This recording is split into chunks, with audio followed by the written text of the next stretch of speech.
পশ্চিম বর্ধমান জেলার গলসি বিধানসভার কাঁকসা ব্লকের আপনার বিদবিহার জিপি ফুলজোর গ্রামে এই কাজ প্রথম চালু করলাম। এটা আমাদের কাছে গর্বের বিষয়। এর জন্য আমার বিডিও সাহেবকে অসংখ্য ধন্যবাদ।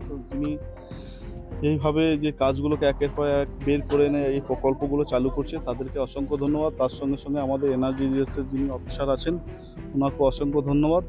সাধারণ মানুষ যেইভাবে দুর্নীতির সঙ্গে মিশে যাচ্ছিলেন কিছু মানুষ, তারা আজ কাজ পাবে এবং পশ্চিমবঙ্গে ডেভেলপ আরও উন্নতি হবে। মানুষ আর ভুল পথে চলবে না।